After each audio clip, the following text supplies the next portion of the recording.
Hello everyone, we are the Group 5. I am Z. I am Maribay. I am Nelson. And I am Dedre, And I am Roger. and today we are going to talk about The Art of War by Sun Tzu. And this is Chitty Chat.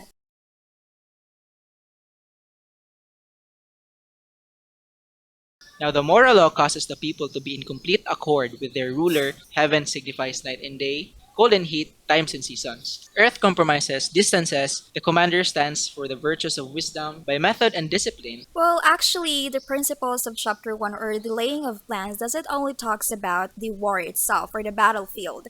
It says there that the heaven, earth, moral law, the commander, and Method and discipline. yeah, method and discipline. So that method and discipline is actually the most vital thing that we should instill into our mind. Business composes of strategy. And also by laying those plans, if your business is planned, everything will go well. Exactly. Yeah, because if you're going to put up business, it doesn't only mean that it will be successful in one try, right? Be strategic. Yes. Yeah, there will be up and down, there will be wins and loses. So you need to have the plans for you to have a backup plan, of Yes. course. Yes. So chapter 2 is the waging war. So it says here that it explains how to understand the economy of warfare and how success requires winning decisive engagements quickly. This section advises that successful military campaigns require limiting the cost of competition and If you have a very strategic plan, I think you have to be really careful because war isn't just about fighting. It's not about victory alone. Both parties are aware that they're going to have a war. So when you wage a war, just know that you have a strategy or a plan because how can you engage a war if you don't have any plans? So he mentions there that winning a war doesn't only means killing thousands of soldiers. It says there that for you to win a war effectively, you need to end it quick. You don't need to spend much for you to win a war. Just end it quickly. If it's really long, then your movements will be very predictable. Yes, exactly. Yes. Exactly my point. So that was for the chapter 2. Now let's move on to the chapter 3. Attack by stratagem. It doesn't only focuses on the strategy alone because when we say stratagem, those are the strategies above strategies.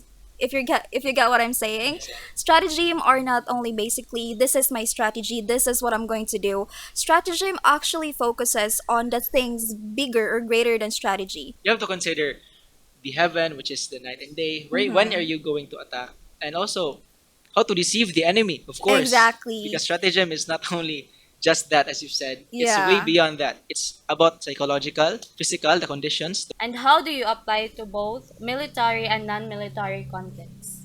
Well, in military, it's very obvious now. They study about strategy and going to war, apply it to their lives because that is their job as a military personnel. And also to non-military personnel, this talks about method and discipline because you have to have strategy in your studies. You need to have strategies in your life. Chapter 4, Tactical Dispositions. It says here that this chapter explains the importance of defending existing positions until a commander is capable of advancing from those positions in safety. We already know that in context of war, positioning is really enables the best effective way for you to win the battle. Because if you don't have any positioning, then you will lose the war. If you have the right possessions, especially in the basketball, you have the rhythm in every possessions. So it is very important, that you have the positions, the right position. It can apply to any context in our lives. Right? Chapter 5, Energy. In order for you to conserve your energy, you have to lay plans so that war will be swift and fast. Like for example, you are going to school. The thing why your energy is so imbalanced because there is something that is lacking. That's why you don't have the energy to go to school. So in energy, you need to invest on the things that help you advance in war. If you know how to control your energy, there's no doubt that you can win the war easily. Chapter 6, we have weak points and strong points. Whoever is first in the field and awaits the coming of the enemy will be fresh for the fight. Whoever is second in the field and has to hasten to battle will arrive exhausted. The early bird catches the worm. Because if you're first in a battlefield, you can assess the battleground. You can Sure, the terrain, right? Yeah, that So as a future educator, the first thing that I will do is I will assist my student strong Yes. point. yeah. Because if you know the weaknesses of your student, you can comply it. Yeah, And exactly. if you know the strength of the student, you can help them like enhance it, right? Yes. Exactly, because as an educator, you need to be flexible enough. You need Yes. to be So, flexible. yes. Exactly. Being a teacher, you must be an observant teacher to help Yeah, your of course. students. Yes, Yeah, yes. but Some teachers assess their students on their weaknesses and then assess their on their yeah, strengths. But the thing is, you want to assess that the child's strength so that he can strengthen it more. Yeah, yeah, because if you can strengthen his or her weaknesses, then it will go behind the strength. When you exactly. focus on the strength of the student, he will improve more. He will learn more. He will be having fun in learning because that is his strength.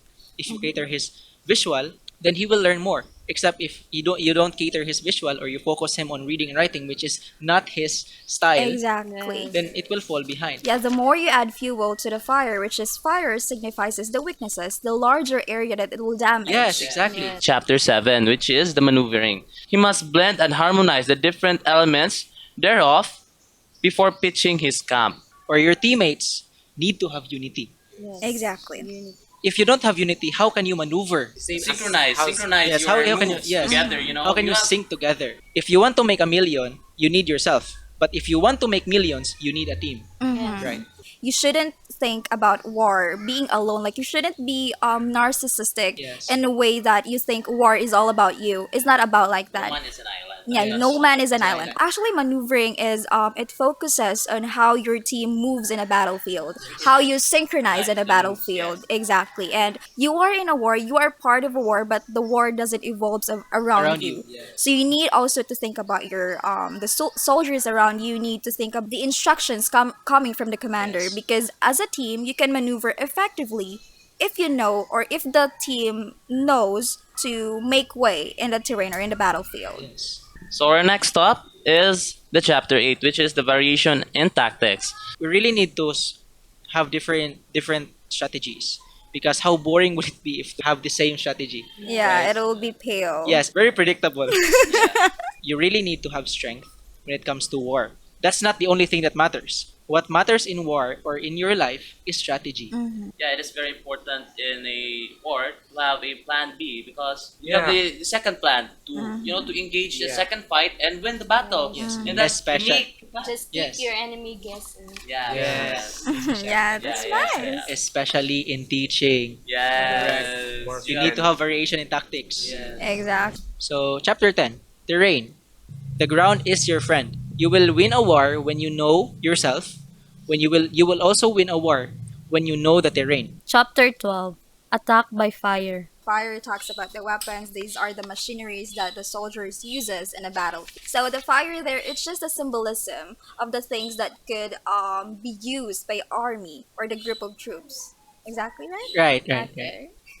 Now, considering from their time, can we consider that war is very hard or easy? It's hard, of course, because they lack the resources. They don't have the weapons that we have right now. Yes. Imagine there was Wi-Fi back then. Yeah, it That would be a very easier. yes. It would, Imagine if they have maps like the Google Maps or the yeah, exactly. Yes, there would be a ton of spies when there oh is yeah, Wi-Fi. like Spy SPY. Yes, Marites here in the Philippines, Yes. right? Chapter 13, The Use of Spies. That spies are the most useful in war. You will know or you will be knowledgeable the details of the enemy. You will be knowledgeable to know your strengths and the weaknesses of your enemy. Divine manipulation of threads. Because if you are a spy yourself, of course you need to manipulate the men around you. You need to act like you are with them. Yes. Yeah. Act good in front of them. Exactly. So if you are a good manipulator, and that's the beauty in it. So that really concludes everything. That was all the book about. If there's something we haven't talked about, I wish we really have a very long time or duration of the video or the podcast so that we can talk more about this book. Before we end this podcast, I really want to say that I really appreciate Sun Tzu very, very much. Because not everyone has the same mentality as Sun Tzu. Because if we are going to read the book itself, Art of War, the very first thing that will be coming into our mind, it's all about battlefield, about killing people, about soldiers, about guns, weaponries. But you shouldn't judge a book by its cover. Yes. If I could talk to Sun Tzu right now, I would really, really applaud him for this book. Yes. It's a great book. Now that was all for us. We will end this session with a quote. The greatest victory is that which requires no battle. And this is Chitty Chat!